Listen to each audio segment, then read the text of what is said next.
Hola, muy buenos días a todo Chile y el mundo a través de cooperativa.cl. Estamos en el sector oriente de la capital de nuestro país, dispuestos ya a conversar con el presidente Rafael Correa de Ecuador. Presidente, muy buenos días. Buenos días a usted, muchas gracias por esta entrevista y a través de Radio Cooperativa un inmenso abrazo a todo Chile. Bueno, presidente, tenemos varias motivaciones para conversar con usted, entre otras este libro que va a presentar esta tarde en la Feria Internacional del Libro, donde Ecuador es la estrella, ¿no? Bueno, somos los invitados de honor y le agradecemos muchísimo por aquello a la Cámara Chilena del Libro, al presidente Sebastián Piñera, a su gobierno que nos ha recibido como siempre con tanto cariño, pero realmente nos sentimos honrados y agradecidos por ese privilegio de ser invitados de honor en la Feria del Libro. Bueno, he tenido la ocasión de revisar el libro Ecuador de Banana Republic a la no república.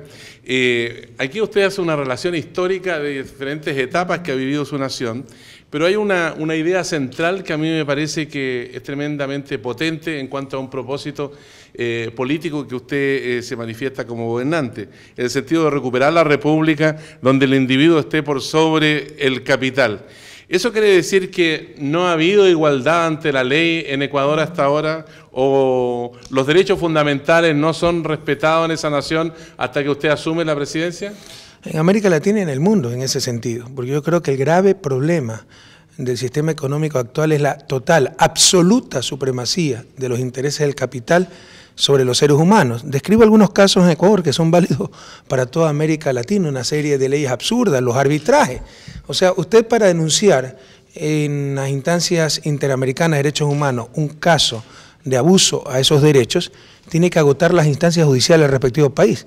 Pero si una transnacional lo quiere llevar a un Estado soberano, a un tribunal internacional, lo puede hacer sin ningún requisito previo con todos estos tratados de protección recíproca de inversiones y nombres ribombantes que se ha puesto a estos instrumentos para defender los intereses del capital. Pero no solo en Ecuador y en América Latina, en Europa. Mira, hay dinero para salvar a los bancos y no hay dinero para salvar las casas de la familia. Entonces yo creo que el grave problema del sistema económico y sus implicaciones a nivel político actual es la absoluta supremacía del capital, especialmente del capital financiero, sobre los seres humanos. Eso lo digo en el libro y eso se dio muy cruelmente también en Ecuador, ¿no? Podemos dar muchos ejemplos de aquello. Ahora, en una proyección de futuro, ¿podría haber algún consenso en América Latina para enfrentar este problema que usted describe, pensando, por ejemplo, que los grupos asiáticos, europeos, forman parte como conglomerado y de alguna manera construyen una relación en función de sus intereses? ¿Cómo ve el panorama usted en América Latina, donde hay disímiles gobiernos con ideologías distintas? Que si seguimos desunidos será el capital extranjero el que ponga las condiciones. Si nos unimos, América Latina en estos momentos es la región que más crece, o las que más crece en el planeta, con mayores oportunidades de negocios, proyectos de negocio muy rentables. Si nos unimos, nosotros le pondremos las condiciones a ese capital transnacional. Entonces es una de las cosas que tiene que hacer nuestra América, lograr esa integración. Y en lugar, por ejemplo, le dije que le podía dar muchos ejemplos, ¿no?, de competir, como se demuestra en el libro, para atraer inversiones con exoneraciones tributarias, con la explotación de la fuerza laboral, haciendo caer los salarios reales, con eufemismos como la flexibilidad laboral, que no era otra cosa que poder votar sin ningún tipo de estabilidad a obreros, trabajadores, etcétera. Si seguimos compitiendo de esa manera, el esfuerzo, el sudor de nuestros trabajadores servirá para enriquecer a las transnacionales. Si nos unimos y tenemos políticas armonizadas y estrategias comunes ante el capital transnacional, será la región, América Latina, la que ponga las condiciones. Del punto de vista ideológico, se le identifica a usted con el presidente Chávez y también en una relación con la presidenta argentina. ¿Usted acepta esa relación como diferenciadora de otros países del continente, como el caso de Chile, por ejemplo, que tiene un presidente de derecha? Bueno, me siento honrado, pues si nos dicen que compartimos principios postulados con la revolución bolivariana o con el gobierno y las políticas de una mujer tan querida y tan emblemática para nuestra América como es Cristina Fernández. Sin embargo, todo tiene sus matices, ¿no?, porque cada país es un proceso distinto. Y otra cosa muy buena para América Latina, que incluso con gobiernos de diferentes tendencias, como es el gobierno de Sebastián Piñera aquí en Chile, hay denominadores comunes, hay vínculos extremadamente fuertes. Yo podría decir, es mucho más lo que nos une que lo que nos separa, porque independientemente de la orientación de cada gobierno, hay valores comunes que se comparten en nuestra América. Estas son buenas noticias. Por ejemplo, la defensa de la democracia. Fíjese que Sebastián Piñera actuó con mucho liderazgo, le diría yo, con mucha determinación aquel 30 de septiembre del 2010, cuando se conspiró, se trató de desestabilizar al gobierno legítimo, democrático del Ecuador. Y compartimos ese valor por la democracia, compartimos esa vocación integracionista. Y esto es patrimonio de todos los gobiernos, le diría sin excepción en nuestra América, sean de derecha, izquierda, centro, arriba o abajo. Y esas son buenas noticias para nuestra América. Hay un reconocimiento en algunos sectores de grupos o de movimientos hacia el presidente Chávez como para asumir un liderazgo en América Latina. ¿Usted cree que eso es viable desde el punto de vista de concretar las metas que usted se propone y que plantea también en este libro? Pero realmente no comparto eso, ¿no? Yo creo que el presidente Chávez, que es un querido amigo, tiene una personalidad muy fuerte, indudablemente un líder, pero hay muchos liderazgos en nuestra América y las decisiones se toman en conjunto, se discute mucho, se comparte, por ejemplo, a nivel de UNASUR, a nivel de CELAC, así que cada quien con su personalidad, esto lo estamos construyendo juntos. En el caso ecuatoriano, quiero dejar sentado que no nos interesa en absoluto liderar nada a nivel regional, internacional, tenemos más que suficiente trabajo al interior del país, pero si en algo podemos aportar, pues sabe nuestra América que puede contar con nosotros. Bueno, en el plano internacional ustedes han tenido una presencia muy puntual, pero muy intensa al mismo tiempo, por el caso del fundador de Wikileaks, Julian Assange, quien está asilado en la Embajada ecuatoriana en Londres desde el 16 de agosto. ¿Cómo se va a superar este impasse con el Reino Unido para la situación de Assange? ¿Por qué hablamos de impasse? ¿Cuántos asilos ha dado Suecia, por ejemplo, al latinoamericano? ¿Y cuándo se ha hablado de impasse? Ahora que Ecuador da asilo a un ciudadano australiano requerido para investigaciones, porque ni siquiera es acusado, requerido para investigaciones en Suecia, entonces va a haber un impasse. Yo no entiendo por qué tiene que haber un impasse si se está actuando de acuerdo al derecho internacional, ejerciendo la soberanía del Ecuador, actuando en función de principios, buscando defender los derechos humanos del señor Assange, el debido proceso. Y este problema tiene una solución muy sencilla. Le insisto, el señor Assange ni siquiera está acusado en Suecia. Se lo busca para indagación previa, para interrogatorio. Jamás nos hubiéramos prestado nosotros a obstruir la justicia sueca. El asilo ha sido otorgado porque evaluamos que había peligro para la vida o la libertad en forma permanente del señor Assange si era extraditado a un tercer país cuando fuera a Suecia a declarar, y porque también había serios indicios de que no se respetaría el debido proceso. Entonces ofrecimos la embajada del Ecuador en Londres para que venga un fiscal sueco a interrogarlo en la embajada. Eso es perfectamente legal. Hay antecedentes y han hecho eso en otras ocasiones. Entonces este problema tiene una solución muy fácil. Si lo que se requiere es al señor Assange en Suecia para que dé su testimonio sobre supuestos delitos sexuales, es tan fácil como enviar un fiscal sueco a la embajada del Ecuador en Londres para así hacerlo. ¿Hay negociaciones como para establecer una garantía de manera tal que el señor Assange no sea extraditado a Estados Unidos? Bueno, ese es el pedido del Ecuador, esa es la segunda salida, un poco más complicada. La primera es que el fiscal sueco lo interrogue en la embajada. La segunda es que si va a Suecia se den garantías para no ser extraditado a un tercer país, pero esas garantías no fueron otorgadas. Bueno, en el ámbito regional hay una preocupación cada vez más intensa por lo que va a fallar. Ya hemos avanzado, solo hay una preocupación, antes teníamos 500, imagínense. Sí. Y en Ecuador tenemos como 10.000.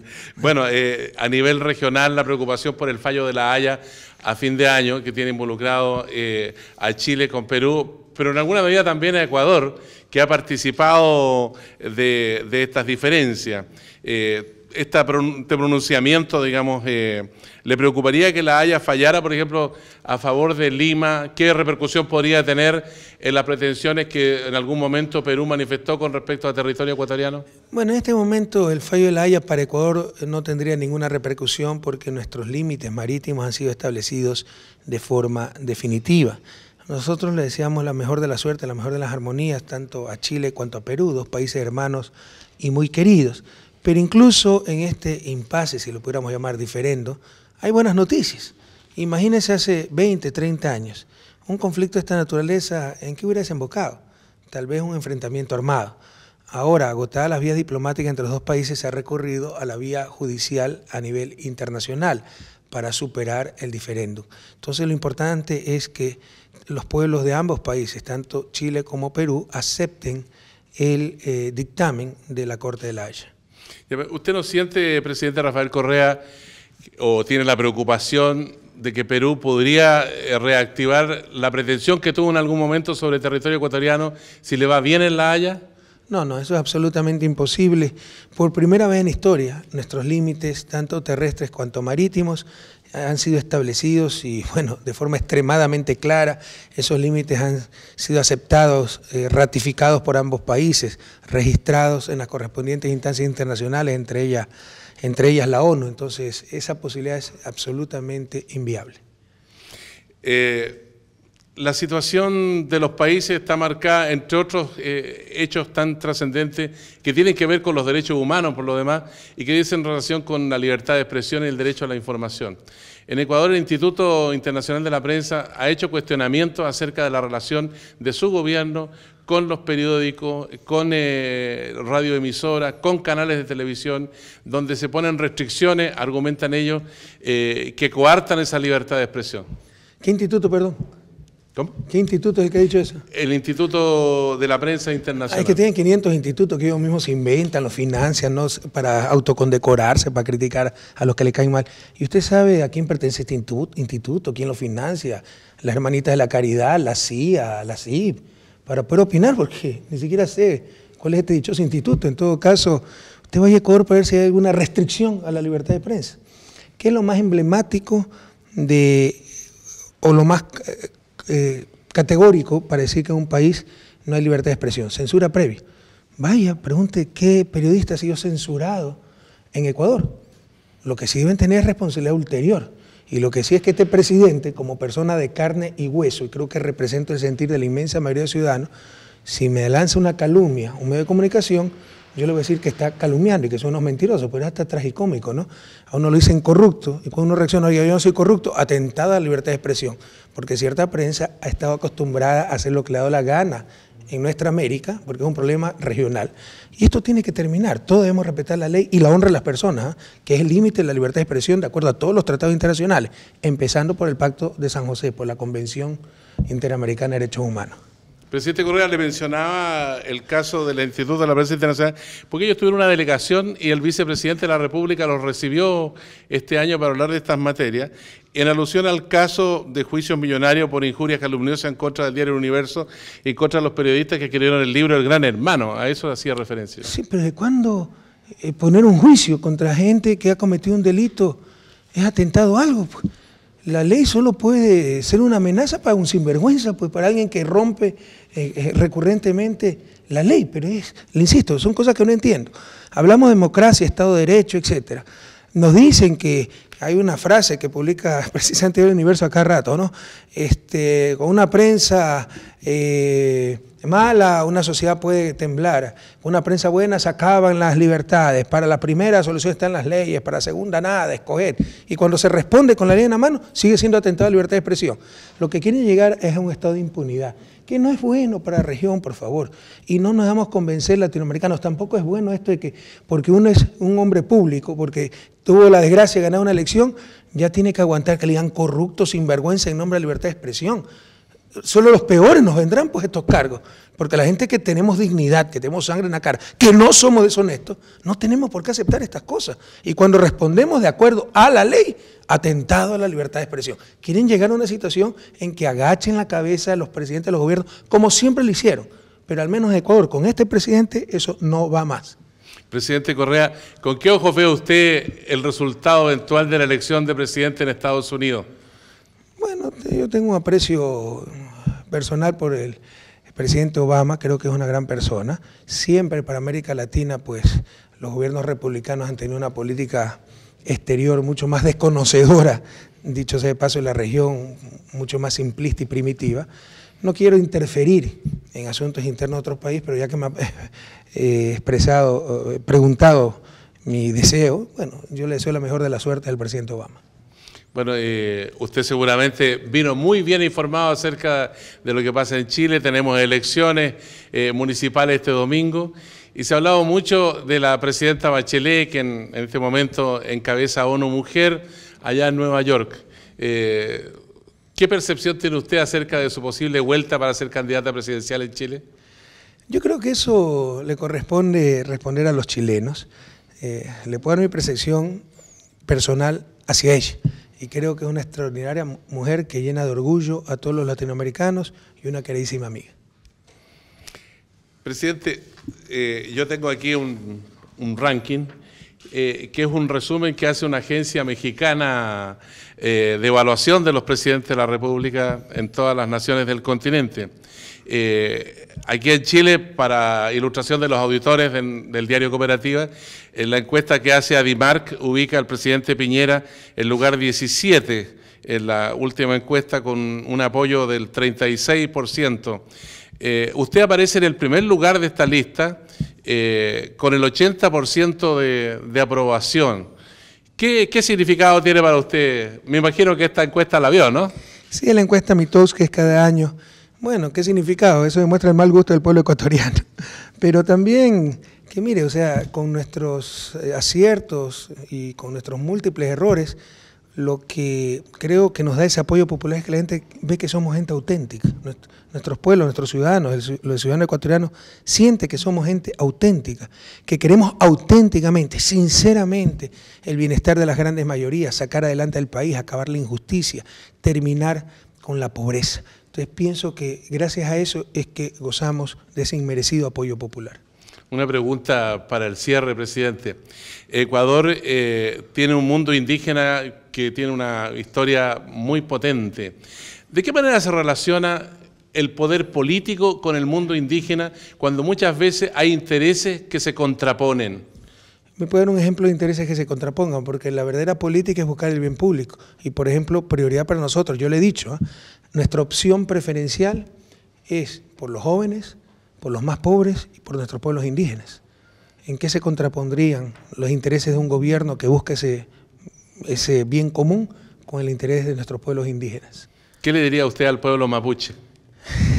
Bueno, que hay que defender obviamente los derechos colectivos, que hay que hacerse respetar, hacerse consultar, etcétera, pero cuidado, también caemos en fundamentalismo, en la manipulación que sufren ciertos pueblos y dirigencias indígenas en nuestro país, muchas veces por ONG extranjeras, con gringuitos con la panza bien llena, que vienen a decirnos a nosotros no talen, no exploren, no exploten, muéranse de hambre, pero creen que la pobreza es parte del folclore. Entonces tampoco podemos caer en esos fundamentalismos, ¿no? Presidente Rafael Correa, sabemos que va a tener mucha audiencia esta tarde cuando se presente su libro Ecuador, de Banana Republic a la no república, y esperamos su mensaje también en ese momento de encuentro con quienes participan en la Feria Internacional del Libro y al mismo tiempo donde Ecuador es el invitado de honor. Insisto, estamos muy honrados de esa deferencia y, como usted bien dice, presentaremos el libro. Y usted hablaba hace un momento del eje central. Sí, uno de los mensajes es eso, la absoluta supremacía del capital y sobre todo el capital financiero sobre los seres humanos. Analice todas las leyes que se hicieron, económicas, ¿no?, en los últimos años, y todo fue en función del gran capital y sobre todo del capital financiero.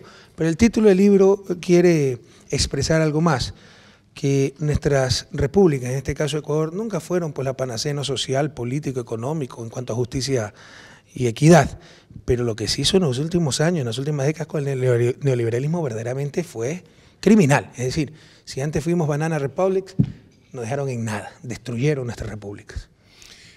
Presidente Rafael Correa, en nombre del diario de Cooperativa, el programa de mayor sintonía informativa en Chile, le agradecemos en nombre de sus auditores la gentileza de conversar con nosotros esta mañana. No, Sergio, gracias a usted, ha sido muy agradable esta entrevista y muchísimas gracias a Chile. Realmente estamos muy contentos de estar aquí. Empezamos visitando pues la región de Calama, ese desierto resplandeciente, esa maravillosa tierra chilena, y siempre que venimos a Chile nos sentimos como en casa. Muchísimas gracias. Esperamos que tenga una buena estada y se lleve en la maleta un buen vino chileno.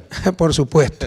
Lo que sí estoy medio molesto por la desconsideración de Universidad de Chile, que ayer eliminó a mi equipo allá en el Capo en Guayaquil. Yo soy melecista. Sí. Pero fue una eliminación fraternal, presidente.